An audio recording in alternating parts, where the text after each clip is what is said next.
ظہور لولاوی تہندس خدمت مز حاضر تو پیش خبرن تفصیل شروعات بج تو اہم خبر ست national conference party senior leader تو ممبر پارلیمنٹ آگاہ روح اللہ مہدی سند طرف آز ایوانس مز جموں کشمیر ہند ذکر قرار ون آمت یت کن پور ملکس اندر ون دفعہ 307 منسوخی پتہ سپدے جموں کشمیر مز پارلیمنٹ تو اسمبلی الیکشن ممکن یہ حیرانگی تکیاز دفعہ 307 برہ تہ آئی جموں کشمیر مز واریاہ لٹ اسمبلی تو پارلیمنٹ الیکشن تہ منعقد کرنا تمو دفعہ 307 ذکر کران لومت دفعہ 307 آو جموں کشمیر مز غیر قانونی طور ختم کرنا تمو وون دفعہ 307 ختم کرنے پتہ جموں کشمیر ہند شمار آز پسماندہ ریاستن مز کرنے یوان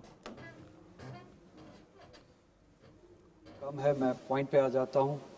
حیرت ہوئی جب ایک پیراگراف سنا بھی اور پھر پڑھا بھی پیج 19 میں جو پریزیڈنشیل ایڈریس میں جموں کشمیر کے حوالے سے ذکر کیا گیا اور یہ بتایا گیا کہ 370 ہٹانے کے بعد وہاں پہ پارلیمنٹ الیکشن بھی ہوا اور اسمبلی الیکشن بھی ہوا.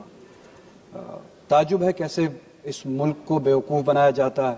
یہ کوئی پہلی بار نہیں ہے کہ اسمبلی کا الیکشن پارلیمنٹ کا الیکشن جموں کشمیر میں ہوا ہو.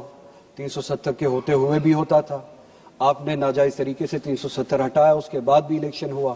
370 کے دوران بھی لوگوں نے جمہوریت پہ یقین دکھایا, جمہوریت کے ذریعے اپنے فیصلے کیے, اور 370 کے ہٹانے کے بعد بھی لوگوں نے جمہوریت کے ذریعے جواب دیا. وہ الیکشن ہونا کوئی پہلی بات نہیں ہے, کوئی خاص بات نہیں ہے. الیکشن اس سے پہلے بھی ہوئے, آج بھی ہوتے رہے, ہوتے بھی رہیں گے. جو چیز بتانی چاہیے تھی جو بتائی نہیں گئی پریزیڈنشیل ایڈریس میں کہ جموں کشمیر میں 370 ہٹانے سے کیا نقصانات ہوئے, 370 کے ہونے سے کیا فائدے تھے, جو بات ملک کو بتائی نہیں جاتی ہے, جو بات اس ایوان کو بتائی نہیں جاتی ہے, جو بات اس پریزیڈنشیل ایڈریس میں ہونی چاہیے تھی جس کا ذکر نہیں ہوا. کچھ پوائنٹس کی طرف میں اشارہ کروں گا. جو بات ہونی چاہیے تھی حقیقت یہ تھی کہ ہیومن ڈیولپمنٹ انڈیکس اگر آپ اٹھا کے دیکھیں 370 کے ہوتے ہوئے اور 370 کے بعد, 370 کے ہوتے ہوئے جموں کشمیر کوئی پچھڑا راشٹر, پچھڑا ہوا راجیہ نہیں تھا, پسماندہ ریاست نہیں تھی. 370 کے ہوتے ہوئے ایچ ڈی آئی کے انڈیکس پہ, ہیومن ڈیولپمنٹ انڈیکس پہ جموں کشمیر کا شمار 6ٹھے ریاست کا ہوتا تھا.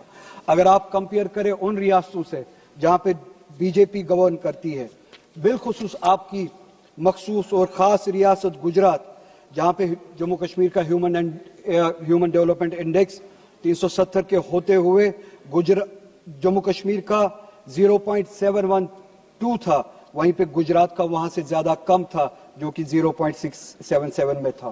ہریانہ کا جموں کشمیر سے کم تھا 0.702 پہ, اتر پردیش کا اس سے بھی کم تھا 0.596 پہ, مدھیہ پردیش کا جموں کشمیر سے بہت زیادہ کم تھا 0.606 پہ, بہار کا 0.76 پہ. کاش اس طرف توجہ دی ہوتی جموں کشمیر پہ جو تہمتیں لگاتے ہو, جبکہ حقیقت کچھ اور ہے. 370 کے ہوتے ہوئے